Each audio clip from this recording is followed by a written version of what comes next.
दोस्तों 7 सितंबर 2023 जन्माष्टमी के दिन दिव्य और दुर्लभ संयोग में चुपचाप घर के इस कोने में रात 12 बजे से पहले एक दीपक जला देना तो आपको करोड़पति बनने से कोई नहीं रोक सकता। दोस्तों इस बार की जन्माष्टमी पर कई वर्षों बाद एक दिव्य और दुर्लभ संयोग बनने जा रहा है, क्योंकि इस बार जन्माष्टमी 2 दिन मनाई जाएगी। 6 सितंबर 2023 को जीवन वाले लोग और 7 सितंबर 2023 को वैष्णव संप्रदाय के लोग कान्हा का जन्म उत्सव मनाएंगे और इस दिन राजयोग, अमृत सिद्धि योग और धन लक्ष्मी योग का निर्माण हो रहा है। तो दोस्तों इस बार धन लक्ष्मी योग का निर्माण होने से जन्माष्टमी के दिन माता लक्ष्मी और भगवान विष्णु दोनों की कृपा बरसने वाली है। और इस दिन यदि आप इस शुभ समय पर एक दीपक वाला यह उपाय कर लेते हैं तो आपकी किस्मत चमक जाएगी और सभी दुख दर्द दूर हो जाएंगे। इसके साथ ही आपके घर से बुरी शक्तियां का नाश हो जाएगा। इसलिए दोस्तों वीडियो को आखिर तक जरूर देखें। और दोस्तों अगर आप भी अपने जीवन में भगवान श्री कृष्ण की कृपा पाना चाहते हैं तो इस वीडियो को लाइक करें कि कमेंट में जय श्री कृष्ण राधे राधे लिखना ना भूले। दोस्तों सबसे पहली बात तो आपको यह ध्यान में रखनी है कि आपको रोजाना ही अपने घर के मंदिर में दीपक जलाना है। कभी भी ऐसा नहीं होना कि आपने दीपक ना जलाया हो, क्योंकि घर के मंदिर में रोजाना दीपक जलाना बहुत ही जरूरी होता है। इसी से आपके घर से सभी नेगेटिव एनर्जी है। अगर आप कोई भी दीपक नहीं जलाते हैं घर के मंदिर में या फिर अपने घर में शाम के समय, तो इससे आपके घर का वातावरण बहुत ज्यादा नेगेटिव तो होता ही है, जिससे आपके घर की परेशानी भी बहुत ही ज्यादा बढ़ने लगती है। का जो मुखिया होता है उसे बहुत ज्यादा ही मेहनत करनी पड़ती है। इसकी वजह से डिप्रेशन और टेंशन में घर का मुखिया पहुंच जाता है। शाम का समय हिंदू धर्म में बहुत ही ज्यादा महत्वपूर्ण माना जाता है और जो लोग शाम के समय कभी भी घी का दीपक या फिर तेल का दीपक अपने घर में नहीं जलाते हैं तो उनके घर में हमेशा ही मुसीबत बनी रहती है। यानी कि एक मुसीबत से निकलते हैं तो दूसरी मुसीबत में उससे पहले ही फंस जाते हैं और हमेशा ही धन की समस्याएं परेशानियां बढ़ती रहती है। उनके जो बच्चे होते हैं वह भी उनके खिलाफ होने होते हैं, उनका कहना बिल्कुल भी नहीं मानते हैं। इसी तरह से घर का पूरा माहौल ही दुखपूर्ण होने लगता है। काफी लोग इन चीजों को मानते भी हैं लेकिन जानते हुए भी उपाय नहीं कर पाते हैं और भूल जाते हैं उन्हें इन चीजों से होने वाले नुकसान के बारे में, क्योंकि उनको पता नहीं होता है। इसलिए रोजाना आपको एक घी का दीपक या फिर तेल का दीपक जरूर जलाना चाहिए है। अगर आप खुद नहीं जला सकते हैं तो कोई और व्यक्ति भी आपके घर में दीपक जला सकता है, लेकिन रोजाना जलाना बहुत ही जरूरी होता है। किसी से आपके घर की सभी नेगेटिव एनर्जी से हमेशा बाहर रहती है। दोस्तों शाम का समय ऐसा होता है जिससे समय नकारात्मक ऊर्जा बहुत ही ज्यादा प्रबल होती है और आपके घर में प्रवेश कर जाती है। ऐसे में अगर आप घर में या घर के मंदिर में दीपक नहीं जलाते हैं तो नेगेटिव एनर्जी परेशान करती है, आपके सभी काम बिगड़ने लगती है, जिससे समय सूरज डूब जाता है उसी समय नेगेटिव एनर्जी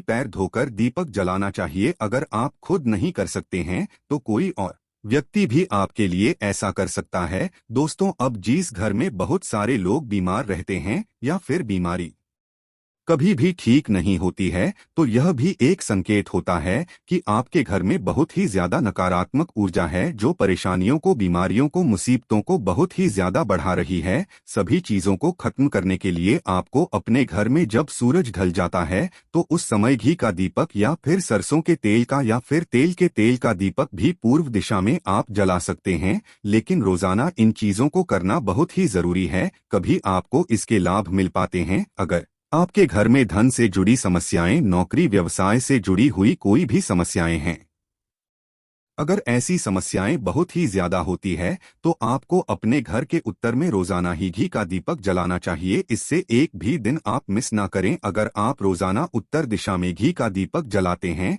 तो इससे आपकी धन से जुड़ी हुई समस्याएं खत्म हो जाती है। जिन लोगों को नौकरी नहीं मिलती है तो उनको भी नौकरी मिलने लग जाती है। और अगर वही व्यक्ति जिसको परेशानी है और वहीं अगर रोज दीपक जलाता है तो इससे मिलने वाले फायदे और भी ज्यादा हो जाते हैं।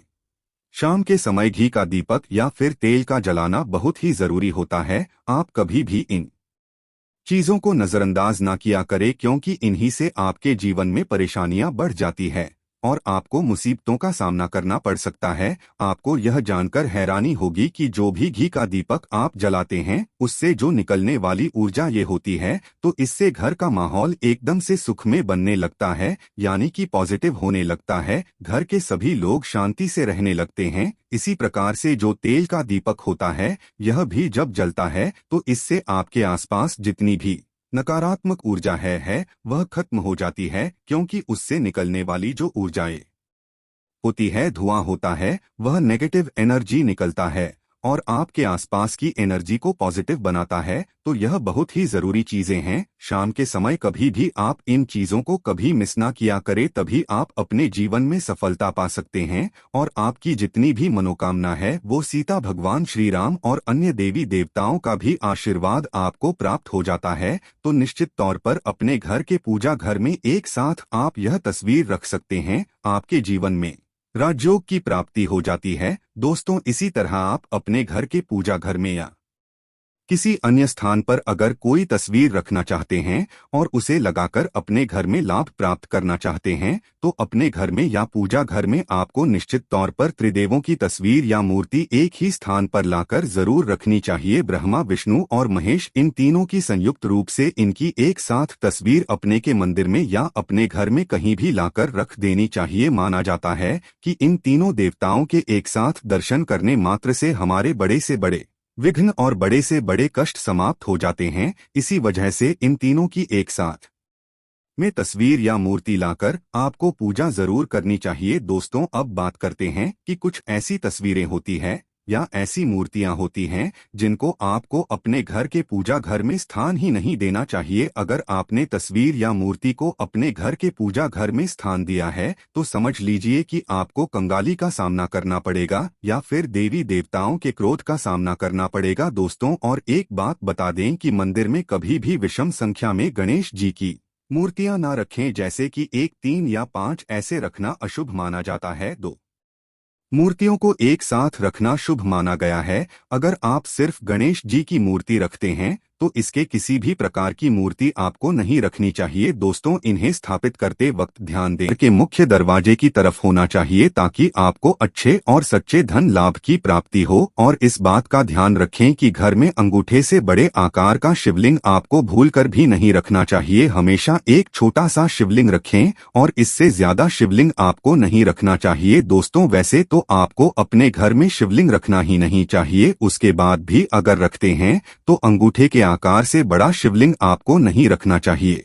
आप छोटे शिवलिंग, और ध्यान रखें कि एक से ज्यादा शिवलिंग आपको भूलकर भी नहीं रखने हैं।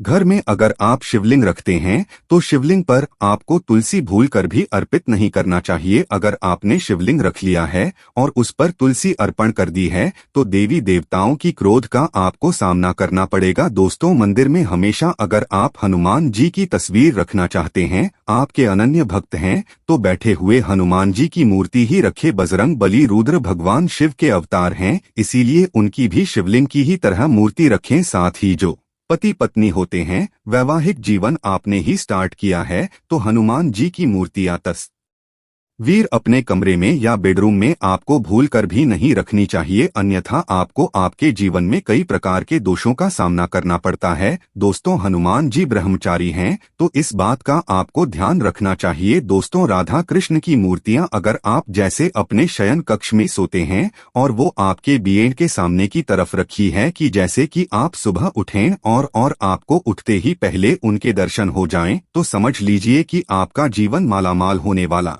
है। किसी भी प्रकार का कोई दुहक धन की चिंता आपके जीवन में नहीं रहेगी। दोस्तों, इस तरह अगर माता दुर्गा की तस्वीर आप अपने घर में लेकर आना चाहते हैं और चाहते हैं कि माता दुर्गा की तस्वीर के माध्यम से आप अपने जीवन में समृद्धि देखें, तो दोस्तों भूल कर भी आपको माता दुर्गा की क्रोधित अवस्था की तस्वीर, जैसे कि महाकाली की तस्वीर या फिर महिषासुर का वध करते हुए या क्रोधित अवस्था में माता लक्ष्मी की, माता दुर्गा की तस्वीर लाकर आपको उनकी पूजा नहीं करनी चाहिए। दोस्तों, हमेशा शांत और सुंदर मुख वाली तस्वीर अपने घर के अंदर लाकर पूजा करनी चाहिए, बहुत ही मंगल माना जाता है। दोस्तों, इस बार उसका ध्यान रखें कि अगर आप अपने घर में मूर्तियां रखते हैं तो आपको इनको भूलकर भी टूटे हुए चावल नहीं चढ़ाना चाहिए। बेहतर होगा कि आप हल्दी में चावल को पीला करके ही वह चावल चढ़ाएं, लेकिन टूटे हुए चावल आपको भूलकर भी माता लक्ष्मी को या अपने घर में देवी देवता को नहीं चढ़ाने चाहिए। दोस्तों, इसी तरह इस बात का भी ध्यान रखें कि अपने घर के मृतक परिजनों या पूर्वजों को मंदिर में स्थापित न करें, ऐसा करना अशुभ माना जाता है।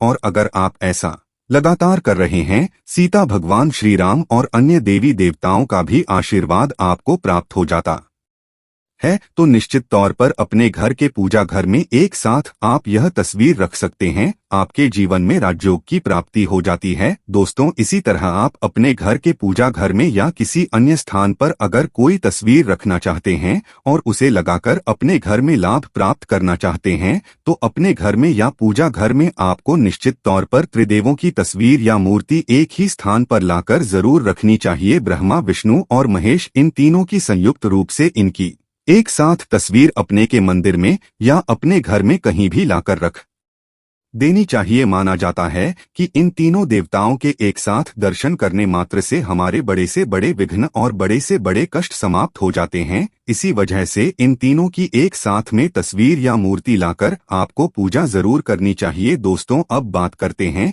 कि कुछ ऐसी तस्वीरें होती है या ऐसी मूर्तियां होती हैं जिनको आपको अपने घर के पूजा घर में स्थान ही नहीं देना चाहिए। अगर आपने तस्वीर या मूर्ति को अपने घर के पूजा घर में स्थान दिया है तो समझ लीजिए कि आपको कंगाली का सामना करना पड़ेगा या फिर देवी देवताओं के क्रोध का सामना करना पड़ेगा। दोस्तों, और एक बात बता दें कि मंदिर में कभी भी विषम संख्या में गणेश जी की मूर्तियां न रखें, जैसे कि 1, 3 या 5 ऐसे रखना अशुभ माना जाता है। 2 मूर्तियों को एक साथ रखना शुभ माना गया है। अगर आप सिर्फ गणेश जी की मूर्ति रखते हैं तो इसके किसी भी प्रकार की मूर्ति आपको नहीं रखनी चाहिए। दोस्तों, इन्हें स्थापित करते वक्त ध्यान दें कि गणेश जी का चेहरा हमेशा घर के मुख्य दरवाजे की तरफ होना चाहिए, ताकि आपको अच्छे और सच्चे धन लाभ की प्राप्ति हो। और इस बात का ध्यान रखें कि घर में अंगूठे से बड़े आकार का शिवलिंग आपको भूलकर भी नहीं रखना चाहिए। हमेशा एक छोटा सा शिवलिंग रखें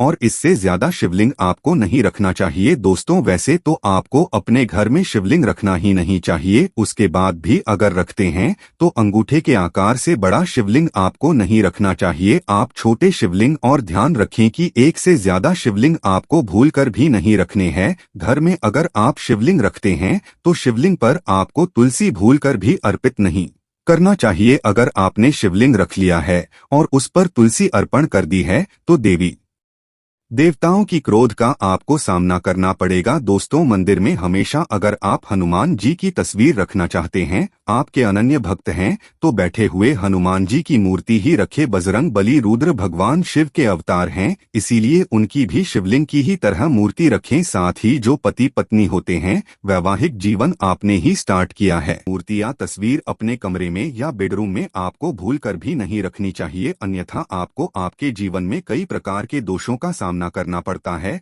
दोस्तों, हनुमान जी ब्रह्मचारी हैं, तो इस बात का आपको ध्यान रखना चाहिए। दोस्तों, राधा कृष्ण की मूर्तियां अगर आप जैसे अपने शयन कक्ष में सोते हैं और वो आपके बेड के सामने की तरफ रखी है कि जैसे कि आप सुबह उठें और आपको उठते ही पहले उनके दर्शन हो जाएं, तो समझ लीजिए कि आपका जीवन मालामाल होने वाला है। किसी भी प्रकार का कोई दुख धन की चिंता आपके जीवन में नहीं रहेगी। दोस्तों, इस तरह अगर माता दुर्गा की तस्वीर आप अपने घर में लेकर आना चाहते हैं और चाहते हैं कि माता दुर्गा की तस्वीर के माध्यम से आप अपने जीवन में समृद्धि देखें, तो दोस्तों, भूल कर भी आपको माता दुर्गा की क्रोधित अवस्था की तस्वीर, जैसे कि महाकाली की तस्वीर या फिर महिषासुर का वध करते हुए या क्रोधित अवस्था में माता लक्ष्मी की, माता दुर्गा की तस्वीर लाकर आपको उनकी पूजा नहीं करनी चाहिए। दोस्तों, हमेशा शांत और सुंदर मुख वाली तस्वीर अपने घर के अंदर लाकर पूजा करनी चाहिए, बहुत ही मंगल माना जाता है। दोस्तों, इस बार उसका ध्यान रखें कि अगर आप अपने घर में मूर्तियां रखते हैं तो आपको इनको भूलकर भी टूटे हुए चावल नहीं चढ़ाना चाहिए। बेहतर होगा कि आप हल्दी में चावल को पीला करके ही वह चावल चढ़ाएं, लेकिन टूटे हुए चावल आपको भूलकर भी माता लक्ष्मी को या अपने घर में देवी देवता को नहीं चढ़ाने चाहिए। दोस्तों, इसी तरह इस बात का भी ध्यान रखें कि अपने घर के मृतक परिजनों या पूर्वजों को मंदिर में स्थापित न करें, ऐसा करना अशुभ माना जाता है। और अगर आप ऐसा लगातार कर रहे हैं तो निश्चित तौर पर आपके परिवार के ऊपर दोष लग सकता है और पितरों का भी दोष लग सकता है। पितरों की पूजा एक अलग स्थान पर की जाती है, घर के मंदिर में उनको स्थापित नहीं किया जाता है। दोस्तों, इसी तरह भगवान भैरव की तस्वीर या भगवान शनिदेव की, राहु केतु की इस प्रकार की तस्वीरें अपने घर में ही नहीं लेनी चाहिए। प्रतीकात्मक रूप से आप घर के पानी रखने के स्थान पर उनकी पूजा कर सकते हैं, क्योंकि इनकी तंत्र मंत्र और विशेष महत्व द्वारा की जाती है। घर के अंदर आप ऐसे ही इनकी पूजा पाठ आप नहीं कर सकते हैं। इनकी पूजा पाठ में अगर किसी प्रकार की कमी रह जाती है तो उनको बहुत ज्यादा क्रोध आ जाता है। इनके क्रोध का आपको सामना करना पड़ता है। इसी वजह से आपको इस प्रकार की तस्वीरें या मूर्तियां अपने घर के अंदर नहीं रखना चाहिए। और जो पहले हमने आपको बताया उस प्रकार की तस्वीरें तो निश्चित तौर पर आप रखकर अपने जीवन में प्राप्त कर सकते हैं। दोस्तों, अगर आप भगवान कृष्ण से प्यार करते हैं तो कमेंट बॉक्स में लिखें जय श्री कृष्ण, राधे राधे।